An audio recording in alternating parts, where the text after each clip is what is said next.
வீட்டில் ஒரு விசேஷம், கேதரிங், ஒரு சின்ன பார்ட்டி அந்த மாதிரியெல்லாம் அரேஞ்ச் பண்ணோன்னா சப்பாத்தி, பூரி, பராத்தா எல்லாத்துக்குமே இந்த சென்னா மசாலா ரொம்ப சூட்டபுளாக இருக்குங்க. அட்டகாசமாக இருக்கும். செய்கிறதும் ஈஸி, குவான்டிட்டியும் நிறையா கிடைக்கும்.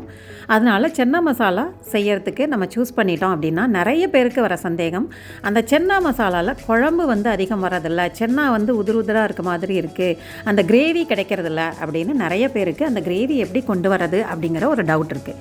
அந்த டவுட்டை கிளியர் பண்ணுற மாதிரி சென்னா மசாலாக்கு கிரேவி நிறையா வர மாதிரி எப்படி செய்யலாம் லார்ஜ் குவான்டிட்டியில் அப்படிங்கிறத தான் இந்த வீடியோவில் நம்ம பார்க்க போகிறோம். திக்கான குழம்பு மசாலையோட சென்னா மசாலா எப்படி செய்கிறது அப்படிங்கிறத இந்த வீடியோவில் நம்ம தெளிவாக பார்க்க போகிறோம். நம்ம சேனலை முதல்ல பார்க்குறவங்க கண்டிப்பாக சப்ஸ்கிரைப் பண்ணிக்கோங்க. வீடியோவை ஸ்கிப் பண்ணால் முழுமையாக பாருங்கள். வாங்க ரெசிபி பார்த்துடலாம்.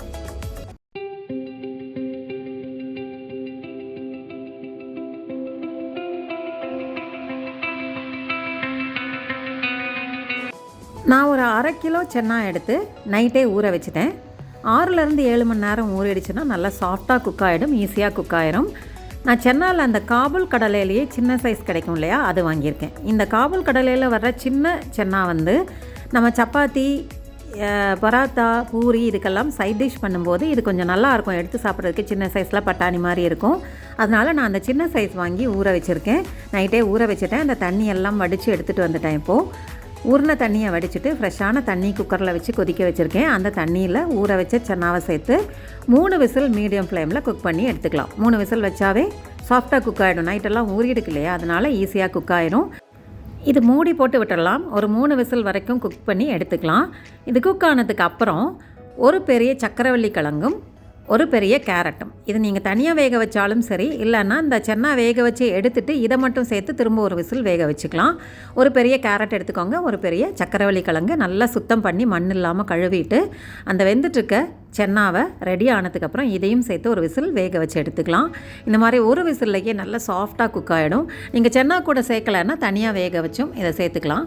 இது இப்போ எல்லாத்தையும் நம்ம தனியாக கலெக்ட் பண்ணி எடுத்துக்கிறேன். இந்த சக்கரவள்ளி கிழங்கு, கேரட்டு இது ரெண்டையும் தனியாக எடுத்துக்கிறேன். எடுத்துகிட்டு இந்த சக்கரவள்ளி கிழங்கில் இருக்கிற தோலை மட்டும் அப்படியே உரித்து எடுத்துக்கலாம். இது நல்லா ஈஸியாக உரிக்க வந்துடும். நீங்கள் உருளைக்கிழங்கு சேர்த்திங்கன்னா உருளைக்கிழங்கு வேக வச்சு அதோட தோலை அப்படியே உரித்து எடுத்துக்கோங்க. இது எல்லாமே ஒரு 200 கிராம் சக்கரவள்ளி கிழங்கு, 200 கிராம் கேரட்டு இருக்க மாதிரி சேர்த்து குக் பண்ணி எடுத்துக்கோங்க. வெந்த கிழங்கோட தோலை உரிச்சிட்டு மிக்ஸி ஜாரில் அதை சேர்த்துக்கலாம். ஒரு பெரிய தக்காளி எடுத்து கழுவிட்டு அதையும் கட் பண்ணி அந்த வெந்த கிழங்கோட சேர்த்து அரைக்க போகிறோம்.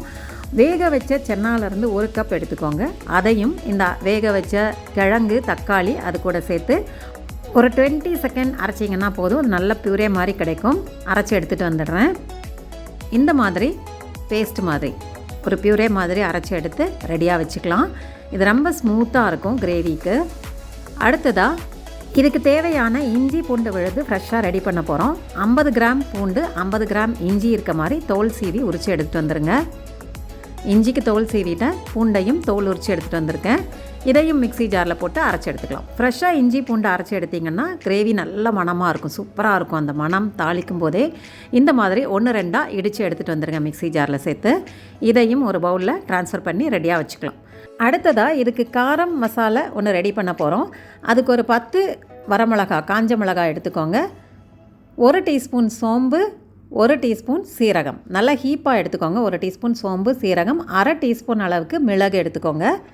இது எல்லாத்தையும் சேர்த்து நைஸாக அரைக்க போகிறோம். மறந்துட்டேன், கொஞ்சோண்டு தேங்காய் சேர்த்துக்கலாம். ஒரு கைப்பிடி அளவுக்கு தேங்காய், அதிக தேங்காய் சேர்க்காதீங்க, குருமா மாதிரி ஆகிடும்.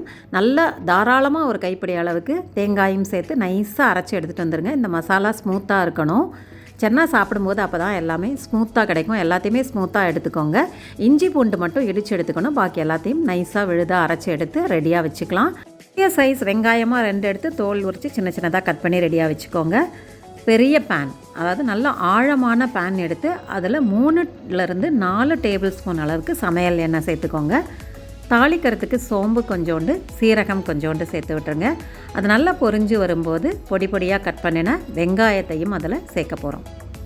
இது ஓரளவுக்கு எல்லோ கலரில் லைட் கோல்டன் எல்லோவாக வரும்போது தட்டின இடித்து வச்ச இஞ்சி பூண்டு விழுதையும் இதோட சேர்த்து நல்லா அந்த ரா ஸ்மெல் போகிற அளவுக்கும் எண்ணெயில் நல்லா வதக்கி விட்டுடலாம். கருவேப்பிலையும் இது கூட சேர்த்துருங்க. ஒரு கைப்பிடி அளவுக்கு கருவேப்பிலை. இது எல்லாமே சேர்ந்து ஒரு மாதிரி கோல்டன் எல்லோ கலரில் வர்ற அளவுக்கும் மிதமான தீயில் நல்லா வதக்கி எடுத்துருங்க. அப்போ தான் நல்ல மனம் அட்டகாசமாக இருக்கும். பட்டை கிராம்பு வேணும்னா சேர்த்துக்கோங்க. நான் கரம் மசாலா சேர்க்கறதுனால தாளிக்கும் போது பட்டை கிராம்பு சேர்க்கலை. உங்களுக்கு பட்டை கிராம்பு லவங்கம் இதெல்லாம் பிடிக்கும் அப்படின்னா சேர்த்துக்கலாம். நான் அதை அப்படியே அங்கங்கே இருக்கும் அப்படிங்கிறதுனால அதெல்லாம் இடித்து பொடியாக வச்சுருக்கேன். அந்த பொடியை தான் கொஞ்சோண்டு சேர்க்க போகிறேன். ஒரு 1/4 டீஸ்பூன் அளவுக்கு கரம் மசாலா. இது வீட்டிலையே செஞ்சது. இது எப்படி செய்கிறது அப்படிங்கிற ரெசிபி வீடியோ ஏற்கனவே போட்டிருக்கோம். அதோட லிங்க் நான் டிஸ்கிரிப்ஷன் பாக்ஸில் கொடுக்குறேன். ஒரு 1/2 டீஸ்பூன் அளவுக்கு மஞ்சள் பொடியும் சேர்த்துக்கோங்க. இது நல்லா வதங்கி வரும்போது ஒரு பெரிய தக்காளி எடுத்து பொடி பொடியாக கட் பண்ணி வச்சுருக்கேன். அரைக்கும் போது ஒரு தக்காளி சேர்த்துருக்கோம். இங்கே ஒரு தக்காளி, இதுவும் நல்ல பெரிய சைஸ் தக்காளி தான். அதையும் சின்ன சின்னதாக கட் பண்ணி இந்த வெங்காயம், இஞ்சி, பூண்டு, கருவேப்பிலை அது கூட சேர்த்து இதுக்கு தேவையான உப்பையும் இங்கே சேர்த்துடலாம். 2 டீஸ்பூன் அளவுக்கு உப்பு சேர்த்துருக்கேன். இது எல்லாத்தையும் சேர்த்து நல்லா ஒரு கிரேவியாக வதக்கி விட்டுருங்க. தக்காளி நல்லா தோல் விட்டு வதங்கி வந்துருச்சுன்னா அந்த கிரேவியோட கன்சிஸ்டன்சி நல்லா ஸ்மூத்தாக கிடைக்கும். இது ஓரளவு வதங்கி வந்துருச்சு. இந்த ஸ்டேஜில் நம்ம மசாலா அரைச்சி வச்சோம் இல்லையா, மிளகாய், சோம்பு, சீரகம், அந்த மசாலாவை இப்போ சேர்த்துருவோம். அந்த அரைச்ச மசாலாவை சேர்த்து அதையும் 1 நிமிஷம் அல்லது 2 நிமிஷம் அந்த பச்சை வாசம், இந்த ரா ஸ்மெல் போகிற அளவுக்கு லைட்டாக வதக்கி விட்டுருங்க. வதக்கிட்டு அடுத்ததாக வெஜிடபிள் பியூரே அரைச்சோம் இல்லையா, கேரட்டு, உருளைக்கிழங்கு அல்லது சக்கரவள்ளி கிழங்கு வேக வச்சு அரைச்சிருக்கோம். இந்த வெஜிடபிள் பியூரேயும் இதில் சேர்த்துடலாம். கம்ப்ளீட்டாக எல்லாம் அரைச்சது எல்லாத்தையும் சேர்த்துடலாம். எல்லாத்தையும் சேர்த்து நல்லா திறக்கி கொடுக்கும்போது அந்த கன்சிஸ்டன்சி நல்லா ஸ்மூத்தாக நல்லா திக்காக கிடைக்கும். இது ஓரளவு திறங்கி வந்ததுக்கப்புறம் தண்ணி சேர்த்து கொதிக்க விட போகிறோம். இந்த மாதிரி செஞ்சு பாருங்கள். நல்ல ஸ்மூத்தாக கிரேவியும் நிறைய கிடைக்கும். நம்ம என்ன சேர்த்துருக்கோம் அப்படிங்கிறதை கண்டுபிடிக்க முடியாத அளவுக்கு சிறப்பான சென்னா மசாலா. இந்த மாதிரி நீங்கள் கண்டிப்பாக ட்ரை பண்ணி பாருங்கள். கொஞ்சோண்டு தண்ணி சேர்த்து கொதிக்க விடலாம். இது ஓரளவு கொதித்து வரும்போது நம்ம வேக வச்ச சென்னாவை இந்த ஸ்டேஜில் நம்ம சேர்த்துற போகிறோம். சேர்த்துட்டு மூடி போட்டு நல்லா கொதிக்க விடுங்க. இது 5லேருந்து 10 நிமிஷம் வரைக்கும் நல்லா கொதித்து வரணும். இப்போ நான் அந்த வேக வச்ச சென்னாவை ஃபுல்லாக கம்ப்ளீட்டாக இதில் போட்டுடுறேன். போட்டு இது நல்லா கொதித்து வரட்டும். மூடி போட்டு மூடி விட்டுருங்க. ஒரு 5-10 நிமிஷத்துக்கு அப்புறம் எடுத்து நம்ம டேஸ்ட் எப்படி இருக்குன்னு பார்க்கலாம். இது நல்லா கொதிக்க விட்டிங்கன்னா தான் அந்த பச்சை வாசம் போய் நல்லா அந்த மசாலா அந்த சென்னால நல்லா ஊறி நல்லா டேஸ்ட்டாக இருக்கும்.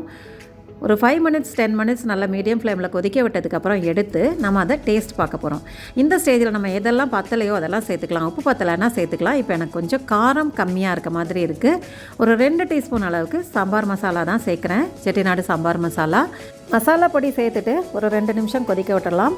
அட்டகாசமாக ரெடி ஆகிடுச்சுங்க. இந்த மாதிரி ஸ்மூத்தான கிரேவியோட சென்னா மசாலா செஞ்சு பாருங்கள். குவான்டிட்டி நிறைய கிடைக்கும். சாப்பிட்றதுக்குமே அந்த கிரேவி, சென்னா எல்லாமே சேர்ந்த மாதிரி கிடைக்கும். லார்ஜ் குவான்டிட்டி செய்யணும் அப்படிங்கிற ஒரு டென்ஷனே இல்லாமல் சுவையான சூப்பரான சென்னா மசாலா ஈஸியாக நம்ம செஞ்சிட்டோம்.